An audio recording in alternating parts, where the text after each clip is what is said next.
Welcome to the Preserve What You Love podcast, a brand new short form show in the outdoor space presented by Wise River and hosted by the Breaker Bros, where we highlight the intersection of passion and conservation. And today we have the great pleasure of speaking with Brandon Dale. Brandon, thank you so much for being on the podcast. It's been a long time coming.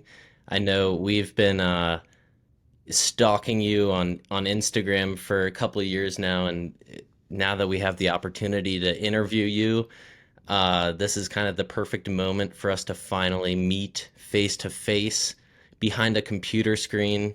Maybe someday it'll be out in the real world, but for now, this is pretty awesome. Thanks for being here.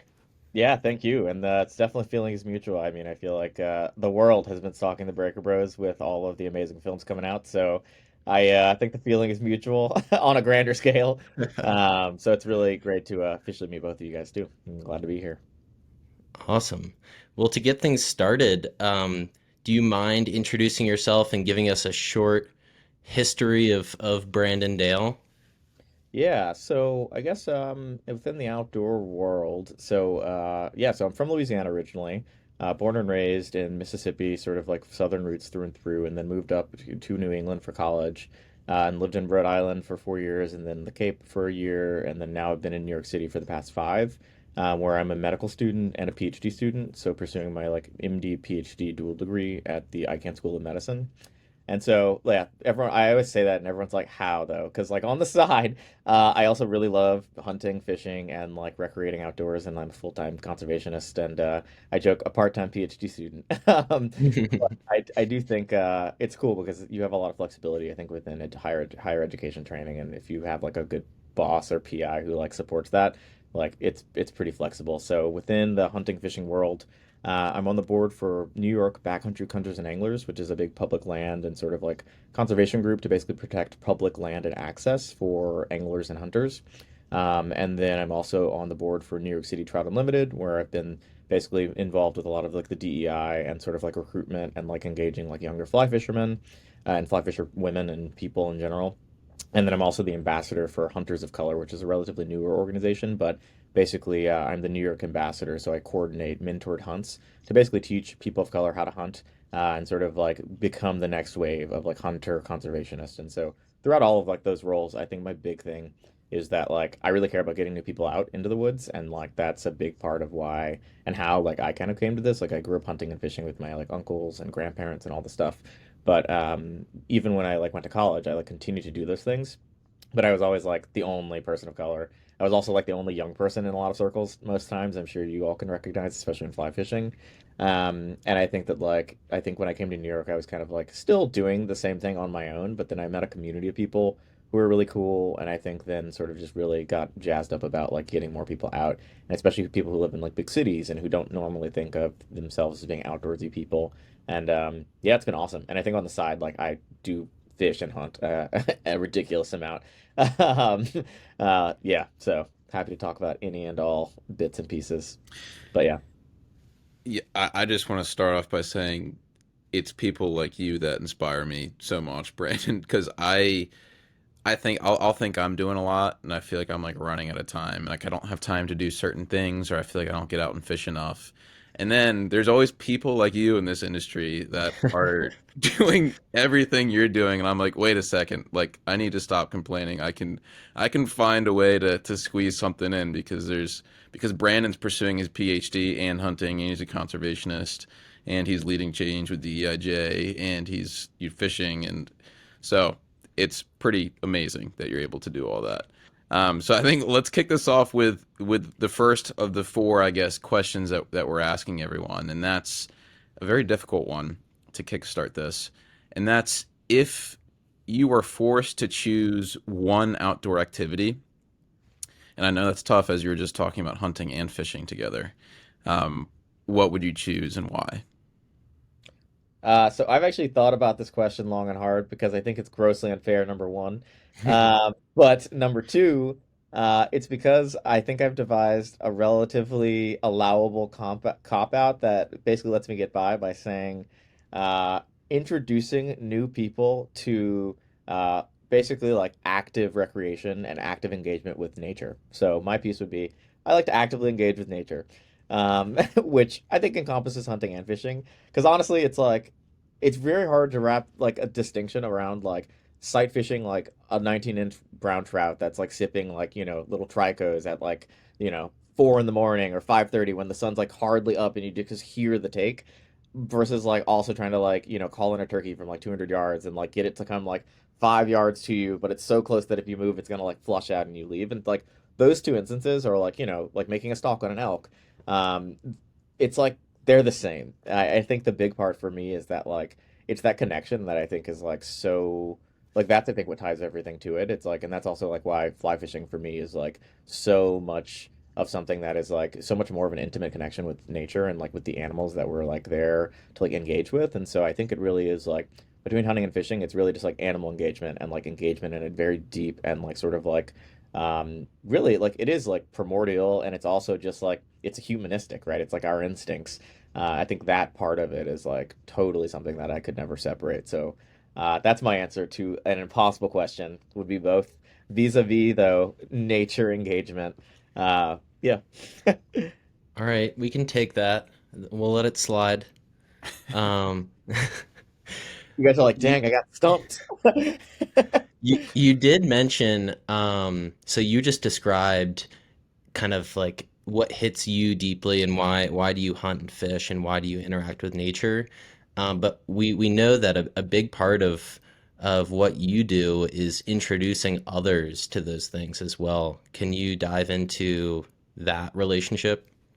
Yeah, absolutely. I mean, I think like one of the biggest things that like I obviously I feel like there's a phase for everyone. So for people who aren't like hunters who listen to this podcast, there's like the like 5 stages of the sportsman. It's like a traditional like teaching model that people use in hunter education, and it's like the bag limit stage, the like method stage, the like like just experience acquirement stage where you're just going out. And then there's like the like sportsman stage where you're only looking for like big animals. And then there's like a it's an ill-defined stage, but it's sort of like after you've reached all of those 5 stages where you just become a mentor.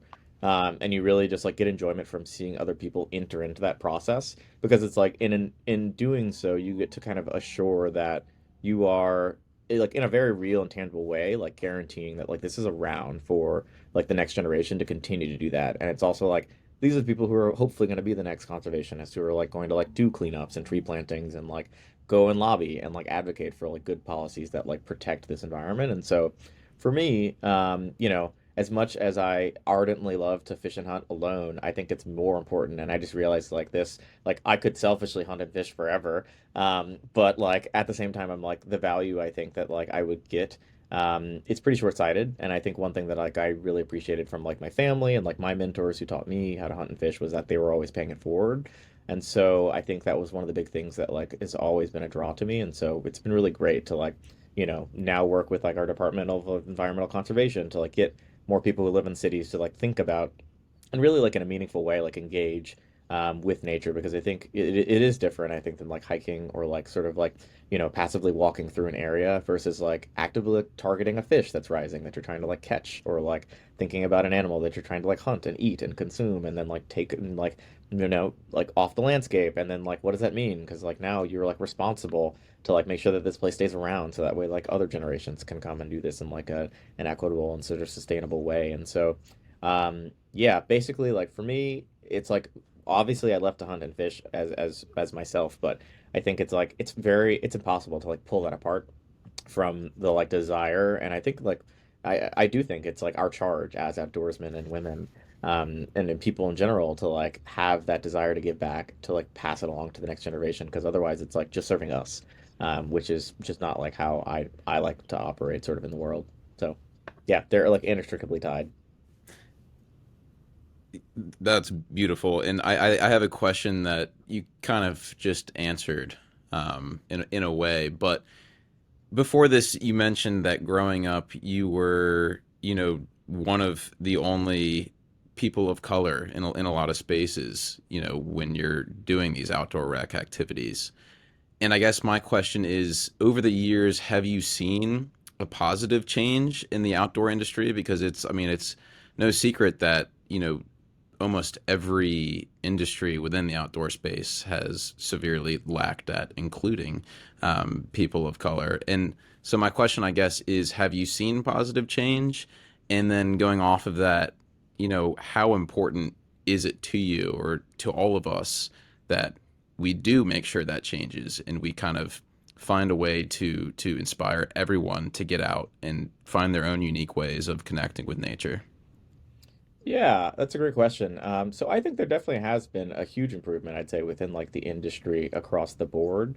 I say huge improvement, meaning like compared to when it was like basically all like 50 to 60-year-old white guys and like just like shooting the biggest buck or catching the biggest trout or like whatever and just like throwing it on the bank. You know what I mean? So like there have been huge progressive moments like I think within the world of like the outdoor media industry. But I do think that like I think one of the biggest pieces for me is like a marker of change is whenever like I like in my circles of people who I hunt with who like are like avid hunters and anglers and stuff like that, like whenever like for me I was like, oh wow, like this is like a changing tide was whenever I like started having friends who like looked like kind of me, or didn't look like me, right? Like some of them are women, some of them were gay, some of them were people who like come from like different countries. And so I think that like as my own sort of like inner circle changed, I kind of like was like more aware of like, wow, like this is pretty cool because I think it is sort of something that is turning tide. And like the way in which people were connected was like, oh, I saw this piece of media, or oh, I saw this thing on TV, and then I got interested. And I think one of the things that I have appreciated is that I think that like some companies and some like media agencies have taken like I think pretty big strides to like sort of incorporate this sort of work. And I think it's important because like in the same way that like a healthy ecosystem, right? Like if we're going to tie this back to some sort of conservation angle, like it would be a horrible, horrible thing if like every time we went to a trout stream, we caught like a 12-inch stocked trout. And in fact, that's how it is on most of the places, most streams, basically below like Tennessee, where it's like a warm water fishery that can't support trout, and they stock, and it's a homogeneous like cookie cutter of like rainbows that have been bred in like cement pens.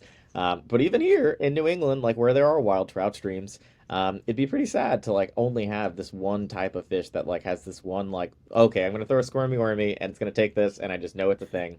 But I think even beyond like the nuance of having like a variety of like wild fish, I think that like being able to see like all the different like characteristics and like things that like all these other like species, and I'm using this for like a diversity of people obviously, can contribute to something, I think is like a really it's like it's apparent I think for anyone who's been in the outdoors, like right, like you don't just go to the river to like catch this one species of trout. You go because it's like the nature sounds of like the egrets and the herons and like all the wood ducks and the mergansers and like all the little like amphibians that are in the water, and you're also going to flip over rocks and look at all the variety of insects that are there. And so I think that like in every sense, like nature has sort of provided a template, and I think a lot of ways, it's like we're kind of catching up, right? And I think that like we've also seen other templates of when like we don't have like a diversity of thought, of perspective, of background. You really just lose the richness that I think is like so integral to like living life, and I think a lot of people are like kind of seeing that now. And so that's like my call to action. Like I think at the very least, if people can't like think about like their own natural systems that they enjoy being in, it's not just one thing they love. It's probably an amalgam, and it's that melting pot. And I think that's like my thing in Louisiana too. That's again like southern roots. Like a gumbo isn't good because there's like one good thing in it. It's because there's like a billion different good things inside of it that make like this like an incredible amalgam of flavor. And I think that like that's generally my big pitch of like why everyone should do it. I think it's like important. Wow, that was beautiful. I don't think I've ever heard that metaphor before of explaining nature and the diversity of nature and applying that to how humans should also act because we are nature as well. Like that makes so much sense, and that was a beautiful metaphor. Um, Thanks.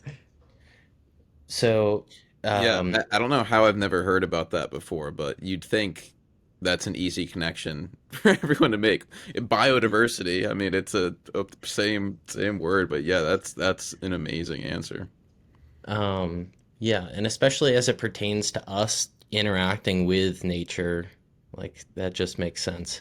Um, so to get at the next question, this is really at the heart of Wise River's brand of this podcast. Preserve what you love. It's the idea that, whatever that activity is that we do, we usually engage with nature at a level where we then turn around and care about the preservation of that activity and the resources surrounding the sustainability of that activity. Um, and so, what are some ways that you are engaging with nature, but also helping to preserve the sustainability of that activity? Yeah, that's a great question, and I think something that like every person should think about because I think, I think it's like everyone's a conservationist these days. This is maybe a little salty, but I think everyone wants to be called a conservationist, but I think very few people are actually doing the work of like organizing communities around like cleanups and around like habitat restoration and around like individually just making sure that they're like contributing to like nonprofits that at least are doing that work. And so I think it's like it's really I think it's like a foundational part of it. I think it's like walking the walk and talking the talk. And so, I mean, in like my own experience, and like this is just from like this past month and a half, basically. So like we have a like Trout Unlimited in New York City has been doing like a long-standing sort of like restoration project at this one stream that like I fish all the time. It's a wild trout stream like within an hour and a half of New York City. And like recently got its wild trout stream designation. So like that didn't exist when I moved here 5 years ago. It had just turned maybe 3 or 4 years ago, and that was because like there was huge coastal erosion or bank erosion because of the river system was like basically just having trees fall in and like silting up the river. And so like we've been like planting trees there for the past 5 years, and we've got this event coming up this Friday or Saturday, where we're gonna do the same thing to like basically continue bank stabilization in a place where like I've taught at this point like 10 people I know who've like never fly fished before how to fly fish there, and like all of them have caught like really beautiful wild browns, and like there are some really big fish there too that I've caught. And it's just like an amazing fishery that like I think really very easily could like fall apart and not be there any longer, without like the same level of people who are like sort of like one like continuing to be exposed to this place and getting like a generated interest, but then also just like the groups of people who like are already in this and just really like giving a damn and saying, oh, I'm gonna like do something about this and like work with our state agency to like get the permitting and like raise the money for the funding and everything. And so that's like one example. I think another one is like I said, I do a lot of fishing kind of all over, and it's not just trout. Like I'm a big like warm water fishery as well, and I live like in New York City, so like I fish Central Park a lot, and I do a lot of carping on the fly there. And one of the things that I really appreciate about taking people out, because like I do, like it's very easy for like my friends or people who like move to the city who are like, oh, like I don't know how to fish, but I saw your Instagram or whatever. I'll be like, oh yeah, just come on out. And it's like it's so low barrier, it's so accessible, and like it's just fun because it lets people see that like nature can be and should be like literally in your backyard. And I think that one of the big pieces is like after doing the whole carping thing there for a while, it's been really cool because I have friends who are like never were interested in fishing like when I knew them in college like 5 years ago, and are like, okay, I'm finally interested and kind of want to go see what this is. And now they're like buying their own stuff, like contributing to like trying to come to like these tree plantings and like sort of like joining other like TU and other like conservation orgs like backcountry country and anglers. And I think it's like those sorts of things to like just like meet people where they're at and sort of like expose them to something that is like relatable, is a big part of it too. But then I think, I think another part of it too is like a lot of the sort of work that like I've been doing has been like a lot of like tying to like our state agencies. So like, we work very closely with like our Department of Environmental Conservation and other like groups such as the Nature Conservancy to like make sure that like programming around like accessing nature is always like centered on like some sort of like a relationship. It's not just like you go in and you take a fish or you go in and like, kill a turkey or something. It's like very much so like a relational sort of discussion. And I think that's one of the biggest parts of within all of our mentorship programs is like everyone who comes through, like they get like exposed into a world of like, wow, this is so much bigger than just yourself, right? Like this is like you're entering into a lifestyle, you're entering into like a mindset that like allows for this like framework of like reciprocity to exist between you and like the land and like you and the animals.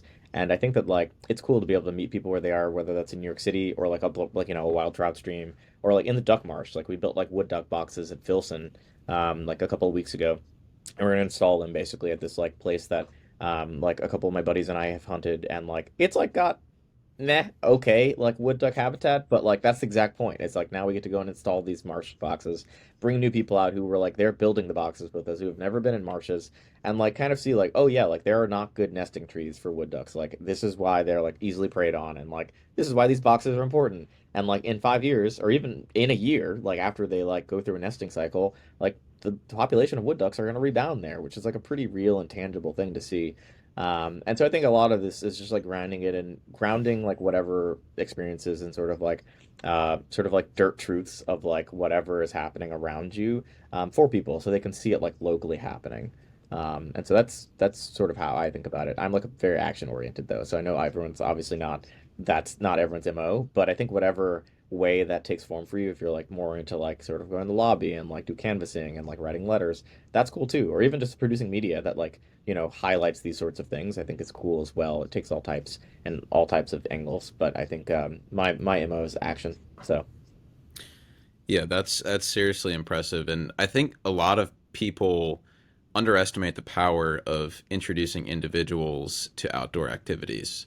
So I'm really glad you highlighted that. But that's got to be one of the best feelings ever is when you take someone you're friends with or someone you just met who maybe isn't necessarily outdoorsy. I know a lot of people will say I'm not outdoorsy, and like that always is something that just blows my mind because I think every single person has the opportunity to be outdoorsy. Like we're human beings, we're a part of nature. We all should be outdoorsy. It's just about your background and your the way you were exposed to nature or not exposed at all. So I think that's a pretty amazing thing to connect people with nature is like one of the most powerful things, and that's kind of the message behind this podcast. It's people aren't people people won't protect what they don't love and they won't love what they don't understand is like kind of the saying that we talk about a lot. And I love that you're in New York City doing it too. I think that's so badass. So like what is the I'm just out of my curiosity, what's like the coolest fish or fishing experience you've had at Central Park? oh man, I mean. So my good buddy and I, his name's Alex. We fish it. We fished a tournament. It was actually like a fundraiser for the Mayfly project. It was sponsored originally by the Mayfly, and then it was taken over by, gosh, it was like 25 on the fly. But basically, it's a sort of cross between a fly fishing competition and like a scavenger hunt had a baby. And so you have like 36 hours technically, to basically catch as many species as you can on the fly and you can drive wherever. Like I know I have a friend who like flies to do this tournament. Uh, but basically, I mean, it was cool because we met through this tournament. We're like we fish together now when I go home to Louisiana. We didn't know each other before. But anyway, so basically, I mean, it was pretty amazing because like we've placed like for the past like couple like the two times that we fished the tournament, and like usually you can place with like 10 plus species, and like I mean, it's pretty amazing that like we've caught I'd say close to like 40 to 50%, somewhere in between that, of all of our species from Central Park, which when you think about like the most like populated like park in America and like one of the largest cities in the world, the fact that it can like sort of sustain the ecosystems that exist to where you can go and catch like flathead and like channel catfish, but also like yellow perch and smallmouth bass and common carp and mirror carp and crappie and largemouth bass. It's like what? That's pretty nuts, I think. And then also, like, if you wanted to really add in the gamut of like just getting on a subway, you can go and fish Jamaica Bay and catch stripers. You know what I mean? And so, and when you wrap that into like just a one scale larger of like a 45-minute like car ride or like an hour and 10-minute train ride, you're on like blue ribbon trout streams where you can catch brookies, native wild, browns wild, and rainbows. It's pretty wild. Like I don't know how else to describe it. It's wild. It really is. Like I think that's the cool part that I like about it is that like I think as I spent more time in the city, like when I first moved here, I was kind of just like, oh, I'm just gonna do my like little wild things alone. But then I like again met some friends who were like, oh, like we do this kind of wild stuff too, and I was like, oh, awesome. And then I think it's like I kind of just like it really just became all consuming. I'd say to a point where now like I'll show up to like parties and stuff that like that my friends who aren't like anglers or hunters and like they'll be like, oh my God, this is the guy who hunts who only eats wild game. I've been telling you all about my room, and I like everyone knows, and I'm like, hello, yes. But I think it's also cool because so many people are just not exposed to it and don't realize that it's accessible to them. And so I think it's been really like a fruitful like area to be like sort of like doing this work because there are so many conversations I've had where people are like, "Wow, I never thought about that," or like try wild game and they're like, "This is amazing! I did not know it could taste like this." Or like see pictures of fish that are like, "Oh, that's Central Park," and they're like, "The Central Park?" Yeah, yeah. Dude, So that sounds like the premise of a very successful short film. Is one day New York City, let's fly fish for as many species as we can. Yeah, it when are we doing it? Yeah, hey, let me know. Let me know. It's funny. I like literally just went to Orvis like yesterday to get a bunch of hooks and stuff for some new patterns that I'm trying out. And so I'll be I'm ironing some things out in the next couple of weeks. But yeah, no, it's a fun fishery. It really is. Especially it's like I bike to it. Like I can walk across to one of the like reservoirs, but I can bike to like any other part, which is like really cool. That's awesome. Um, so one thing that we haven't gotten into yet is talking about wild game and cooking.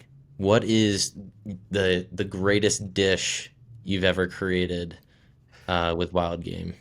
Oh, you guys are asking these impossible questions. Or it doesn't have to Oh be the greatest. Just You said the what's that greatest. first one No, that it comes to it mind? it has to be the greatest. It does. Okay. It's tough. So it's like I said, I like for context, like I consider myself like a generalist of outdoor activities. But like a highly specialized generalist because like I like kind of going deep and doing things obsessively somewhat. And so like I basically recently one of the best dishes that I think I did was a basically wild game ramen. And so essentially I used deer belly as like so instead of like a sort of traditional like tonkatsu, which is like a pork belly sort of based like broth, and then also you have like the sort of pork belly that's like done with like a chasu with like a teriyaki glaze over it. I did that with deer belly, so I did like a deer belly chasu, and then basically all of the actual broth was made from instead of like rendered down pork bones, which is traditional tonkatsu. I did use a little bit of pork bone just because you need to have some of the silkiness and some of the cartilage to break down, but it was primarily venison bones from like deer that I had harvested earlier in the year.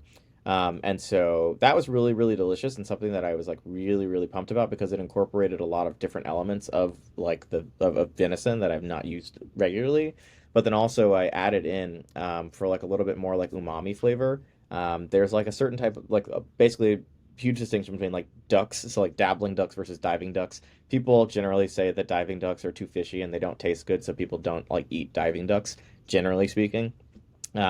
And that's because diving ducks are typically eating mollusk and like shellfish and like small sort of like oily like anchovies and alewives and stuff like that. And so small like bait fish, and they're usually living in the salt like salt marsh or saltwater environments. And so they do taste somewhat fishy or like their fat tastes like fish. And so I had killed a bunch of like ruddy ducks at the end of 2 seasons ago, and basically it was like, okay, ruddy ducks are like a diving species, but they also are kind of fishy, people say. And I tried it, and I was like, it's actually not bad if you cook it the right way and like sort of do like brines. But what I was really interested is like, how do I make this something that can be like used long term? And so I basically did like a charcuterie with them. So I made like ruddy duck prosciutto, and basically did like a very very long age. So it aged for like 3 months. And so to a point where it was basically like rock hard, like imagine like a rock hard piece of beef jerky. And so then what I did is I shaved that down because it's like the fishy flavor is like very umami. It's like seaweed meets like a little bit of like fresh like anchovy, but like fresh, not like in a can. Meets also like a little bit of like the sort of like irony red meat that you would get from like a good steak. And so I shaved that down into like basically shavings that I then topped on top of the ramen for like the extra umami in place of bonito flakes. Oh my Um, gosh. yeah, that was incredible. I think that ramen was probably one of the best ones that I've made of Wow.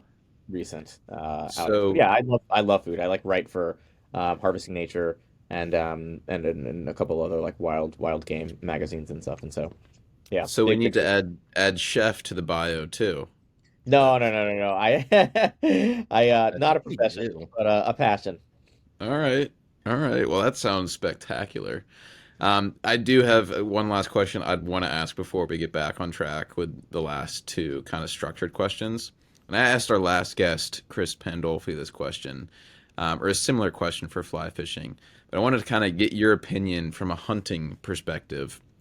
What would you say to someone that doesn't hunt, doesn't understand hunting, that like came up to you and they're like, Brandon, like I just don't get hunting. Like, how can you stare in the eye of a cute animal and just shoot it in the head? Like, what do you say to that? Oof. Wow, it really hitting the hard ones. Honestly, yeah, this question actually, I'm surprised I don't get this question as often as I used to, I think. But I mean, I have like a bunch of friends who are vegans and like staunch vegans, and like in college, like I would just tell them like, hey, I'm gonna go down, I'm visiting my family, I'm going hunting, etc. They would just like block me on Instagram for months.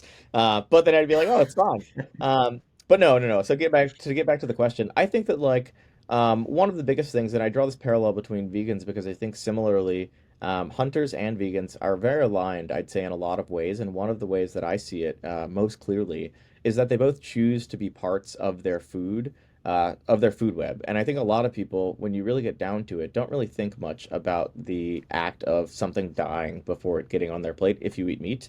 And even people who farm and eat vegetables, like vegetables also take up space. They like sequester carbon and they do all the things that like eventually erase some sort of habitat for wild animals when we're like farming out their lands that would have normally been wild forest. And I think one of the things that I appreciate that I think that like is a big piece of why I hunt, and one of the things that I love so much about it is that like it allows me to have like a true ownership of that process of like I know like where this came from, and like not only do I know where it came from, but like I care about where it came from. And I think that in addition to that, I think there are like huge like environmental and like ecological benefits that like I and like my local community, whether that's like friends and family who obviously directly benefit from meat, but also just like the environment in which I like recreate in, that benefit from like me having an active role as a hunter. Because whenever I see things that are like, oh, like I think this population of X animal is like going low here, let me call this region biologist and ask them about it, and be like, oh, I didn't actually notice that, but you know, we have had two calls from other hunters in that area, and so maybe we should like try to start a project out there. Or like, oh, like, you know, I want to make sure that like I'm like, you know, I've had a number of instances where people have like asked about, of course, like feeling bad about the animals. And of course, like I love white-tailed deer. They're like one of my favorite animals, but I also love to hunt them. And same with ducks. Like most ducks are my favorite. But it's like, you know, and I think again, to sort of truly like love something to a point where you're gonna like stay up late to like write articles and stuff to like convince people that they need to buy hunting licenses because that money goes into like supporting the very habitat of these animals through like our tax dollars, such as like the Pittman-Robertson Act and other sort of Dingell-Johnson equivalents for context for people. Those are like basically tax like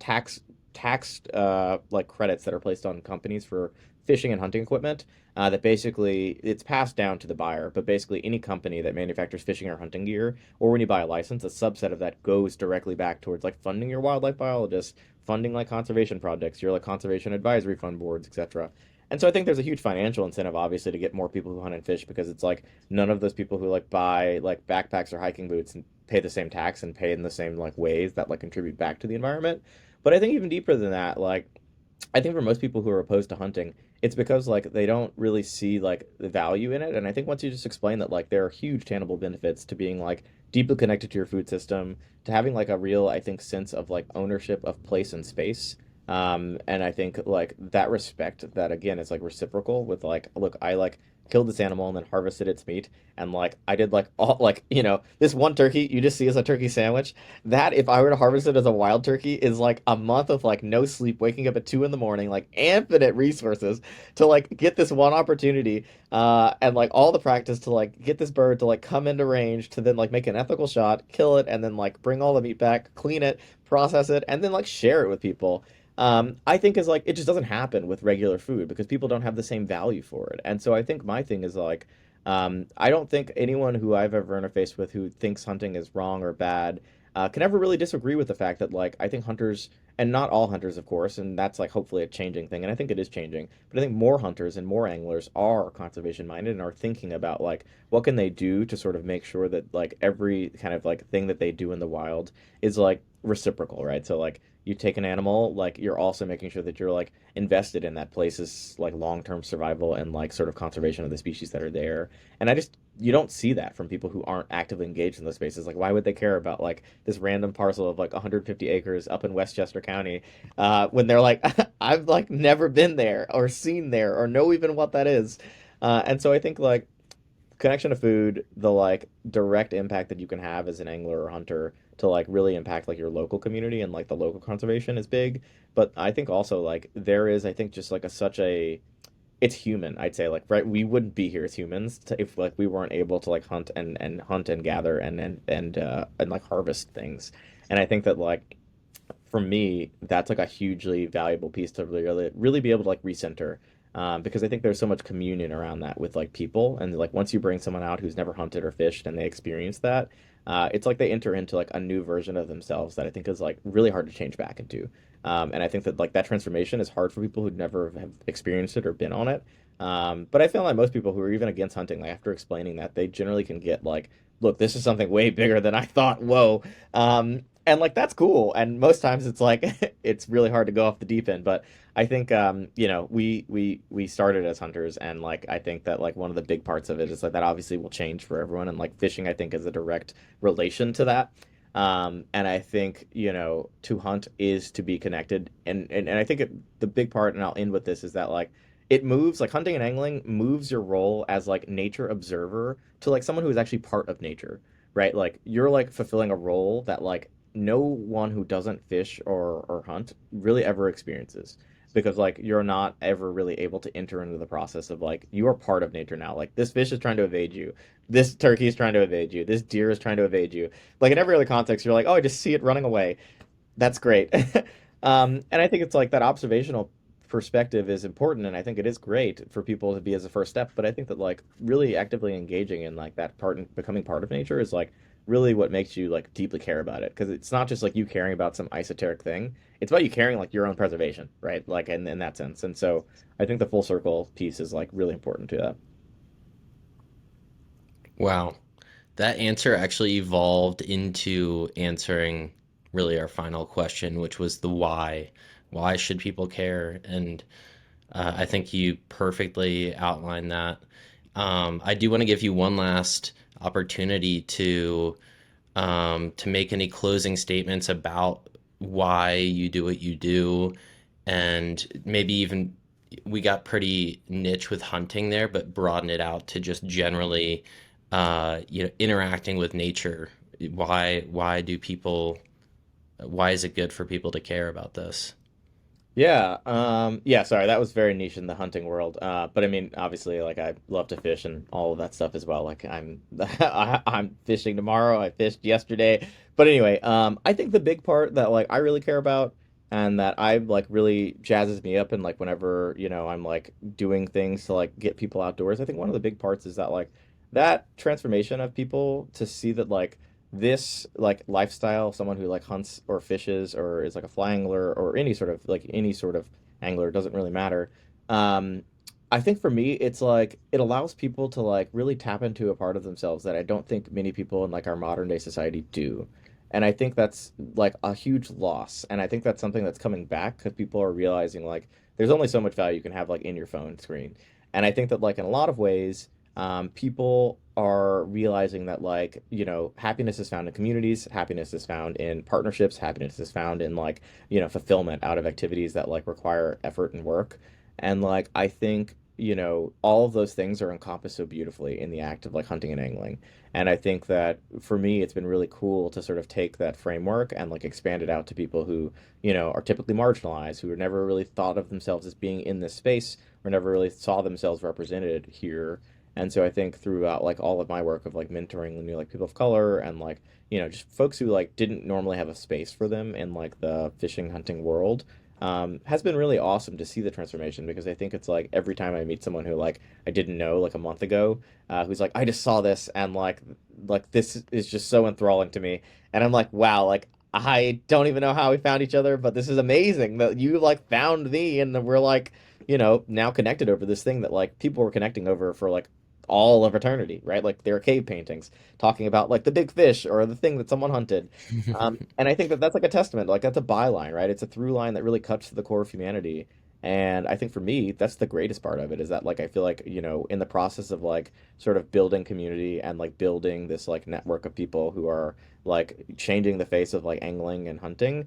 I think it's also cool because like you're also building like huge bridges across like huge divides and like opening up new conversations and new spaces for people that didn't exist previously. And so I think all of those things sort of mesh together to kind of make like why this work is important. And it's like it's about community, it's about connection, and I think it's about like having people find value in those things and in spaces and places where they didn't traditionally see themselves.